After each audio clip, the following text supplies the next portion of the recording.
Baik, kita masuk pada pembahasan bab zihar ini. Fi bayani ahkamiz zihar. Bermula ini fasal di dalam menjelaskan tentang hukum-hukum zihar. Zihar. Sebetulnya yang harus lebih memahami tentang ini adalah para suami, karena ucapan ini berangkat daripada suami. Tapi nggak apa-apa. Bunda juga perlu mengetahui hal ini agar mengantisipasi di dalam rumah tangganya ketika terucap dengan hal yang seperti ini, Bunda bisa mengetahuinya nanti. Zihar. Faslun fi bayani ahkamiz zihar. Bermula ini fasal menjelaskan tentang hukum-hukum zihar. Zihar itu apa? Wa huwa lughatan ma'khudhu minadz zahri. Secara bahasa itu adalah ma'khudhu minadz zahri. Zihar itu secara bahasa diambil dari kata az-zahru. Zahru artinya punggung. Zahru. Zahru artinya punggung. Zahru, az-zahru. Secara bahasa artinya punggung. Punggung. Wa syar'an tashbihu az-zawj zaujatu. Wa syar'an tashbihu az-zawj zaujatuhu ghairal ba'in bi anta lam takun hillallah. Dan secara bi unsa lam takun hillallahu. Secara syara adalah perkataan suami yang menyerupakan istrinya yang tidak tertalak bain dengan wanita yang tidak halal dinikahinya oleh sang suami tersebut. Intinya, secara syara itu intinya perkataan suami yang menyerupaikan perkataan suami yang menyerupakan istrinya yang tidak tertalak bain dengan wanita yang tidak halal dinikahi oleh sang suami tersebut. Intinya, perkataan suami yang menyerupakan istrinya dengan orang yang haram dia nikahi. Itu. Seorang suami menyerupakan istrinya dengan orang yang haram dia nikahi. Maksudnya yang diharamkan bagi suaminya untuk menikahi perempuan itu. Artinya yang mahram bagi suami. Dia serupakan istrinya itu dengan orang yang haram dia nikahi. Dalil pengambilan hukum zihar ini ada di dalam surat Al-Mujadilah. Yang benar itu Al-Mujadilah ya. Mujadilah atau Mujadalah? Al-Mujadilah. Karena di sini ada kisah unik ini. Terkait dengan hukum zihar ini ada kisah di zaman Rasulullah. Al-Mujadilah ayat 1. Ayat 1 sampai ayat 4. Ayat 1 sampai ayat 4. Al-Mujadilah. Secara kaidah bahasa itu yang benar adalah mujadilah. Karena Rasulullah didebat oleh seorang perempuan. Ini dasar-dasar hukum zihar ini. Ada seorang perempuan di zaman Rasulullah itu yang bernama Khawlah binti Sa'labah. Khawlah binti Sa'labah ini adalah perempuan yang sangat cantik. Dia menikah dengan seorang laki-laki yang pada saat itu sudah tua, namanya Aus bin As-Samit. Nah, ketika suatu hari terjadi pertengkaran di antara mereka, antara siapa Khawlah binti Sa'labah dengan suaminya bernama Aus bin As-Samit. Sehingga pada akhirnya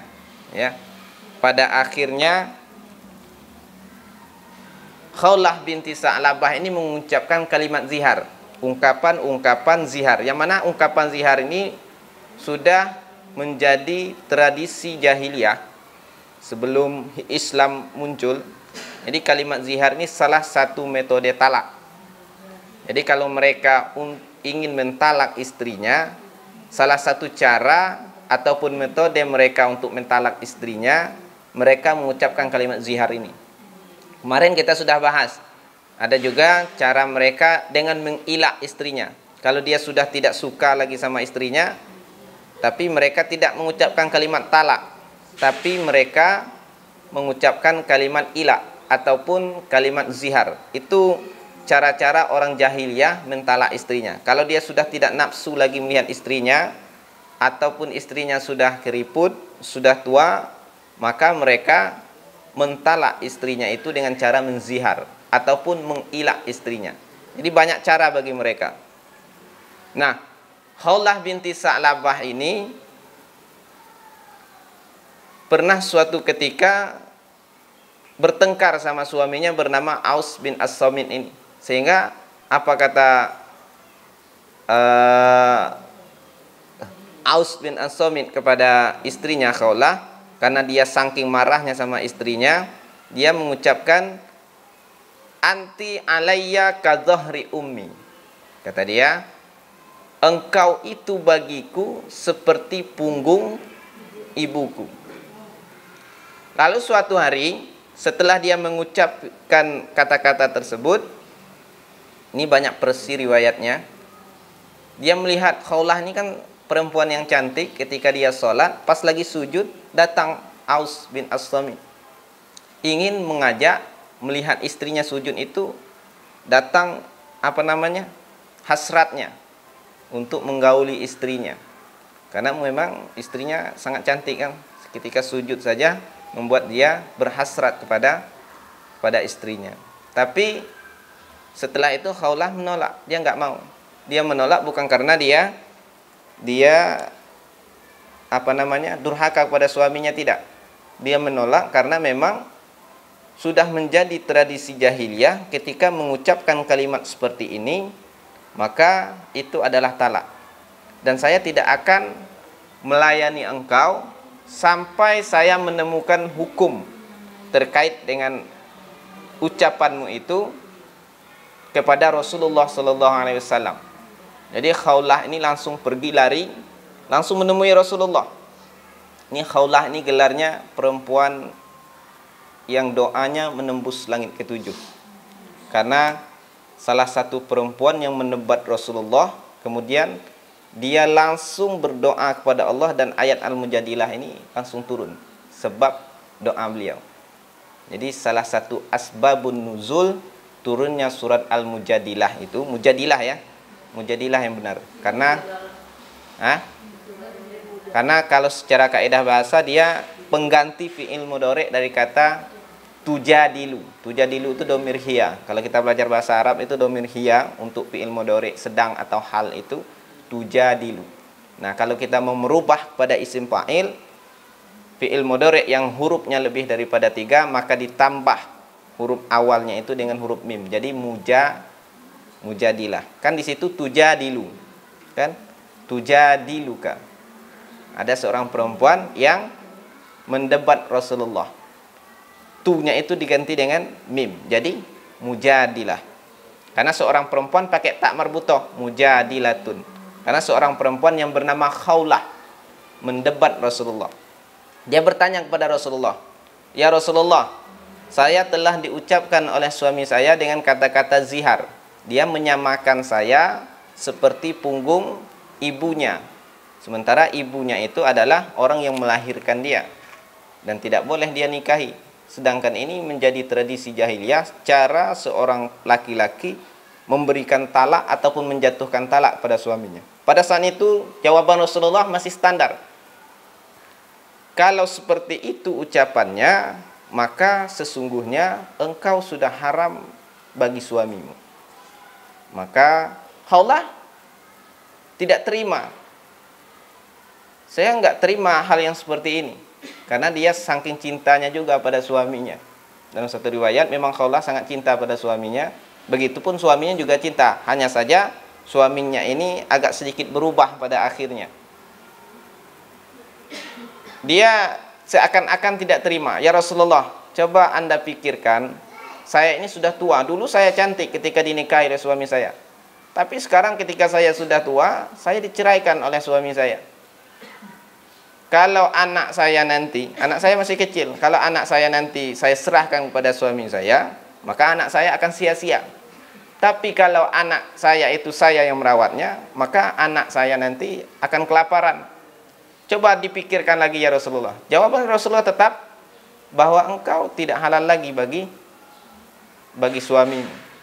Tapi Khawlah tetap saja dia tidak menerima. Di tengah perjalanan pulang, dia terus menengadahkan tangannya. Dia berdoa kepada Allah Subhanahu wa taala agar fatwa itu ada terkait dengan hukum ungkapan suaminya. Dia tidak mau bercerai sebetulnya. Lalu ketika dia pulang, dia sholat, dia memohon kepada Allah Subhanahu wa taala, maka turunlah ayat Al-Mujadilah ini. Makanya Al-Mujadilah ini asbabun nuzulnya terkait dengan perempuan yang bernama Khawlah binti Sa'labah. Bunyi ayatnya adalah A'udzubillahi minasyaitonirrajim. Bismillahirrahmanirrahim. Qad sami'allahu qaulal lati tujadiluka fi zawjiha wa tashtaki ila Allah. Wallahu yasma'u tahawurakuma innallaha sami'un basir. Kemudian artinya adalah sungguh Allah telah mendengar. Nah, mendengar ya. Sungguh Allah telah mendengar ucapan perempuan yang mengajukan gugatan. Nah, siapa perempuan yang mengajukan gugatan tadi? Adalah Khawlah binti Sa'labah. Jadi Allah telah mendengar ucapan perempuan yang mengajukan gugatan kepadamu wahai Muhammad tentang suaminya dan mengadukan halnya kepada Allah. Dan Allah mendengar percakapan antara kamu berdua. Sesungguhnya Allah Maha mendengar dan Allah Maha melihat. Jadi bahwa Allah mendengar doa daripada Khawlah binti Sa'labah ini, itu diabadikan oleh Allah di dalam surat Al-Mujadilah. Kemudian ayat selanjutnya, maka disitulah hukum-hukum zihar. Ketika suami mengucapkan kalimat-kalimat zihar ini, maka dia tidak termasuk kalimat talak. Akan tetapi seorang suami itu wajib membayar kafaratnya. Nanti kita akan lanjutkan ayat-ayat yang menjelas tentang kafarat daripada ungkapan zihar daripada suaminya. Kemudian konsekuensi zihar. Ketika suami sudah mengucapkan zihar, misalkan dia mengatakan engkau bagiku, misalkan kazahri ummi, engkau bagiku seperti punggung ibuku. Jadi bukan ibunya saja ya. Dan ini dikiaskan kepada orang yang haram untuk ia nikahi. Ya. Dikiaskan kepada orang yang haram untuk ia nikahi. Siapa aja orang yang haram ia nikahi? Banyak ya. Ada orang yang haram dinikahi faktor keturunan atau faktor susuan atau faktor pernikahan. Itu kan dalam hal ini mertuanya. Itu kan? Maka mertua itu kalau seandainya diucapkan seperti ini, maka ini adalah ungkapan zihar yang mesti harus dibayar kafaratnya. Seperti itu. Seandainya fa idza qala laha dzalika, seandainya ketika suami mengatakan hal itu pada istrinya, anti alayya ka dhahri ummi walam yutbi'hu bit talaq sara aidan min zaujatihi walazimathu hina izil kafaratun. Dan seandainya seorang suami mengucapkan engkau bagiku seperti punggung ibuku, dan ia tidak melanjutkan langsung dengan talak, maka ia dianggap kembali pada sang istri. Dan kalau demikian, maka wajib membayar kafarat. Seandainya dia mengucapkan engkau kadzahri, anti alayya kadzahri ummi, misalkan, engkau seperti punggung ibuku bagiku. Punggung itu kan adalah simbol penguasaan. Artinya simbol penguasaan. Kalau kita naik kuda itu, maka yang kita naiki apa? Punggungnya. Nah, punggung suami, punggung orang tua itu kan haram bagi suaminya. Yang halal itu adalah istrinya. Ketika dia samakan antara punggung istri dengan punggung ibunya, maka itu haram. Atau fisik, ya, secara fisik juga sama. Secara keseluruhan, tubuhmu ini secara keseluruhan sama dengan tubuh ibu saya, seperti itu. Maka itu adalah ungkapan zihar. Nah, yang mesti ketika itu terjadi, kalau tidak diakhiri dengan kalimat talak, maka hukumnya zihar. Kalau dia akhiri dengan kalimat talak, maka jatuh talak. Tapi kalau dia hanya mengungkapkan hanya sebatas itu saja, maka jatuhlah zihar. Dan konsekuensi zihar ada kafaratnya, seperti itu. Nah, ketika ungkapan ini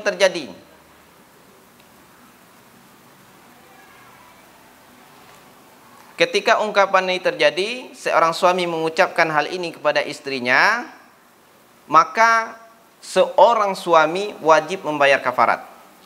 Kafarat itu beda dengan kafarat sumpah. Metodenya sama, metodenya beda. Kalau sumpah kemarin, itu bisa dia memilih salah satu di antara tiga. Memerdekakan budak, memberi makan 10 orang miskin, kemudian berpuasa 3 hari. Dia pilih mana. Tapi kalau seandainya kafarat zihar ini, maka dia harus berurutan. Kalau memang ini tidak ada, maka ini. Kalau yang kedua tidak ada, maka baru yang ketiga. Jadi pilihannya ada 3 nanti. Yang pertama itu adalah memerdekakan budak. Itu pilihan pertama. Jadi di zaman Rasulullah itu harus memerdekakan budak. Kalau memang budaknya tidak ada, nah, barulah, atau dia memang tidak sanggup, nah, gitu, atau memang dia tidak sanggup, barulah dia memilih alternatif kedua, yaitu apa namanya?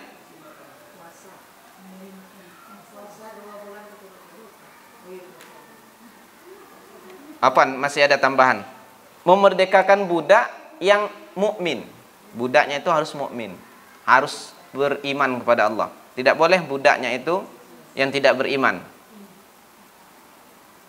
Dan terbebas dari aib yang bisa mengganggu atau membahayakan pekerjaan, yang gangguan yang begitu jelas. Jadi budaknya itu harus terbebas dari aib. Budaknya itu yang pertama syaratnya harus beriman. Kalau kemarin kan, kalau kafarat sumpah kan asal budak saja dia bebaskan maka selesai. Tapi kalau untuk kafarat zihar, itu budaknya itu yang pertama beriman, kemudian yang kedua terbebas dari aib. Misalkan budaknya itu lumpuh, enggak boleh, karena bisa menghalangi dia untuk bekerja. Maka budak-budak yang seperti itu tidak diperbolehkan. Kemudian jika fa'il lam yajid, jika dia tidak menemukan itu, maka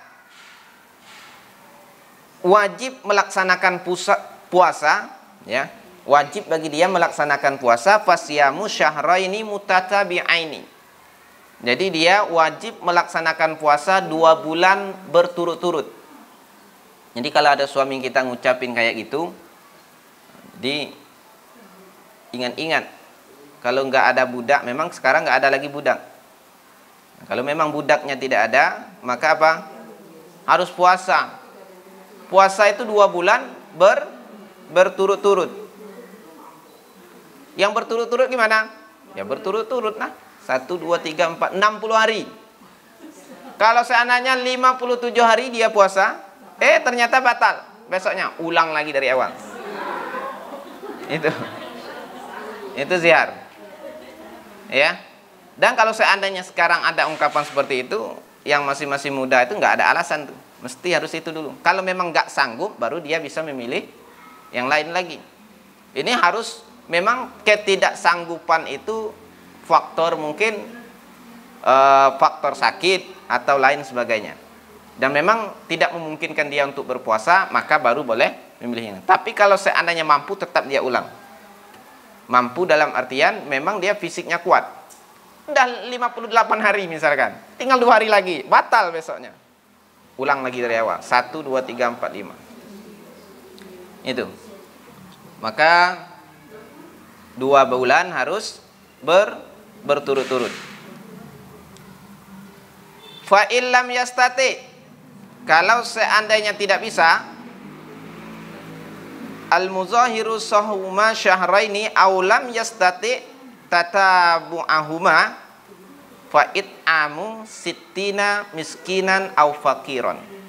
Kemudian jika orang yang melakukan sumpah zihar tidak mampu berpuasa 2 bulan, memang 2 bulan tidak sanggup tadi. Memang ketidaksanggupan itu memang ada faktor-faktor yang memang tidak memungkinkan dia melakukan itu. Kalau memang itu memang tidak sanggup, maka pilihan yang ketiga adalah apa?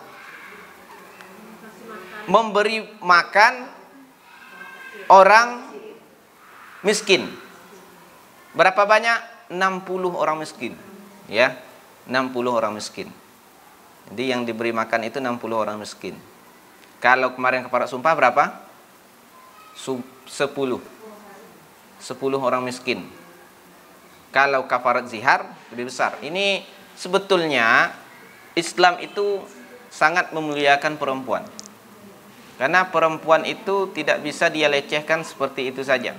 Bahkan istrinya saja tidak boleh disamakan dengan ibunya, karena ibunya itu memang haram untuk ia nikahi. Dia samakan istrinya dengan adiknya.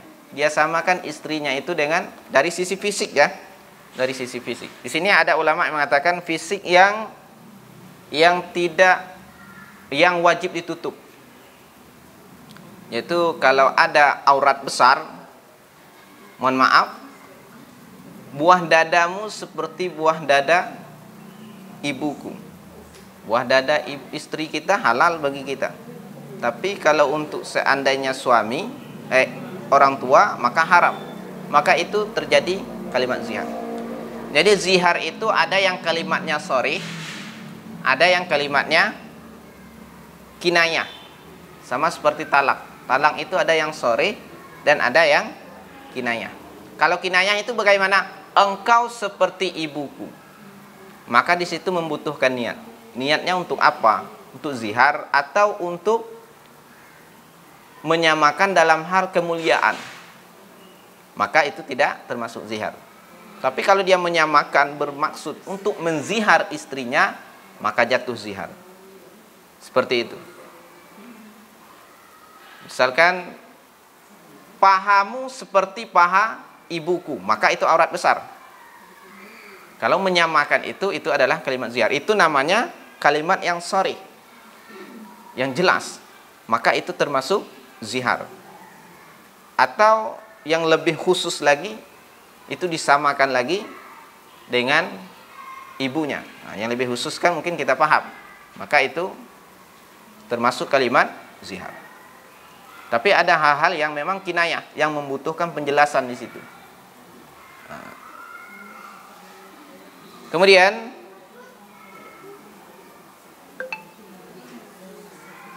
wa iza ajazal mukaffiru anil khisal as-salasa, seandainya orang yang wajib membayar kafarat tidak mampu melaksanakan ketiga-tiganya, maka kewajiban kafarat masih menjadi tanggungannya.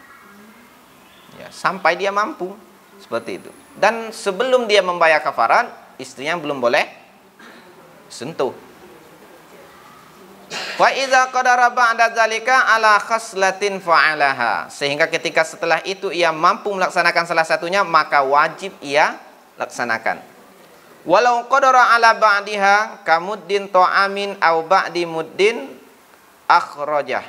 Seandainya ia hanya mampu melaksanakan sebagian dari salah satu kafarat, seperti hanya mampu memberikan 1 mud atau setengah mud saja, maka wajib ia keluarkan. Jadi kafaran itu memberi makan 10 orang miskin itu 1 orang 1 mud. 1 mud itu seperempat daripada zakat.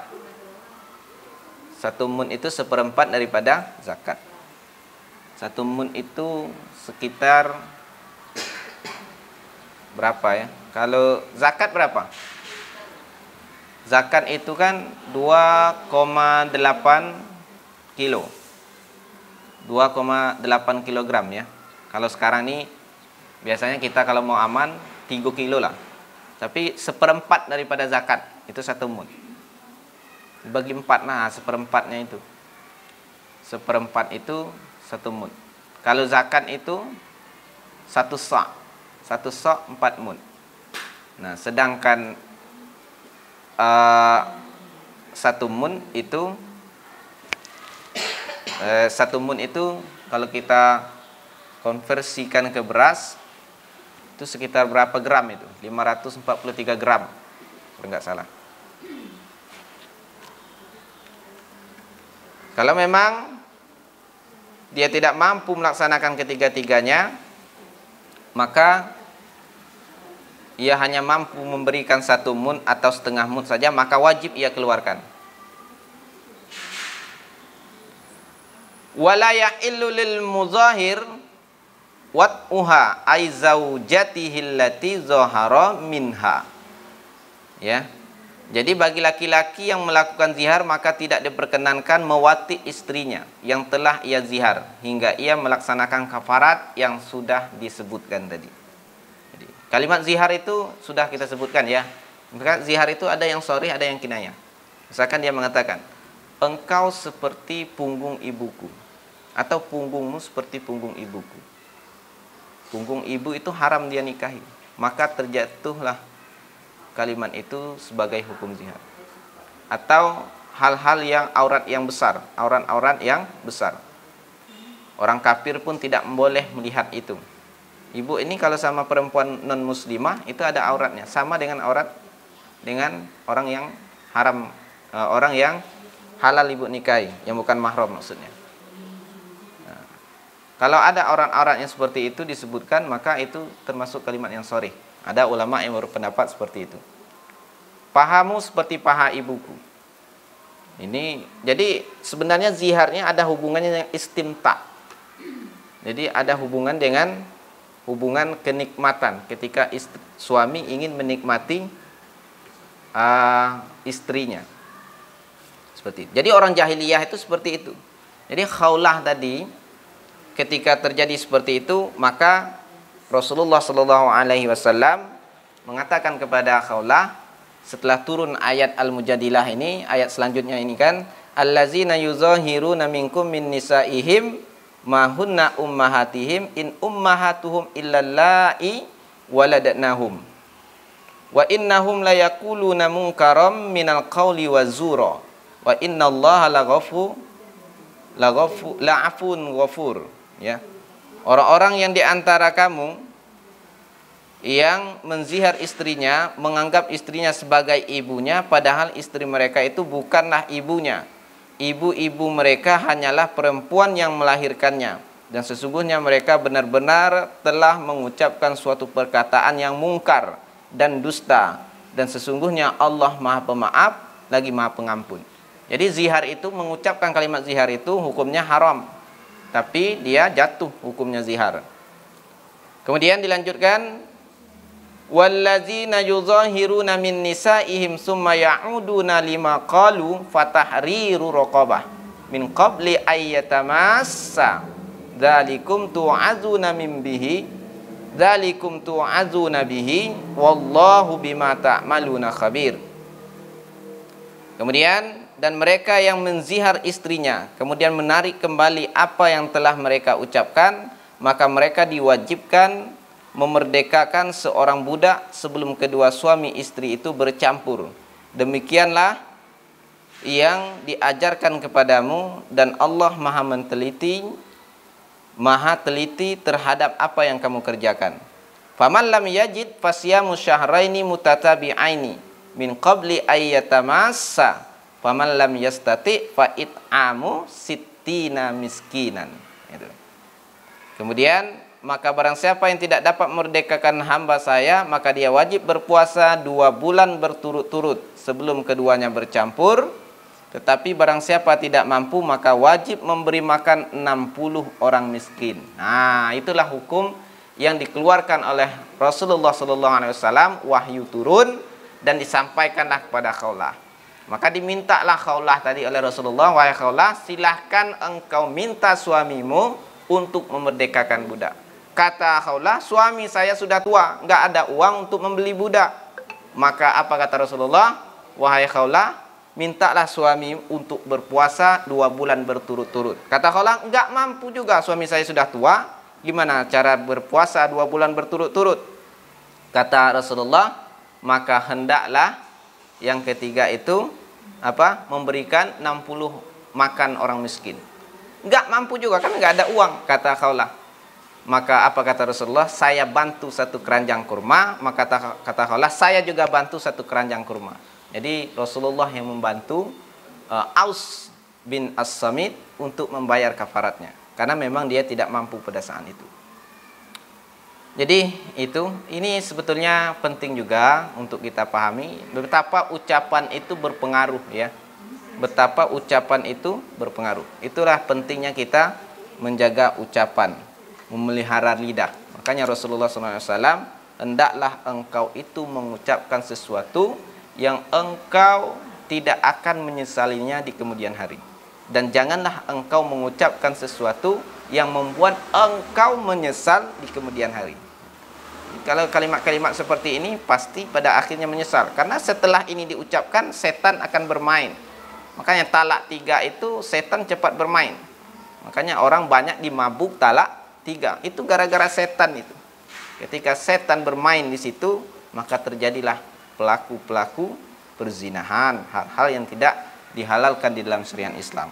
Demikian mungkin yang terkait dengan bab az-zihar ini. Kalau ada perlu kita diskusikan atau dipertanyakan, tafadhol silahkan. Kalau tidak ada, kita cukupkan dulu. Wabillahi taufiq wal hidayah. Wassalamualaikum warahmatullahi wabarakatuh.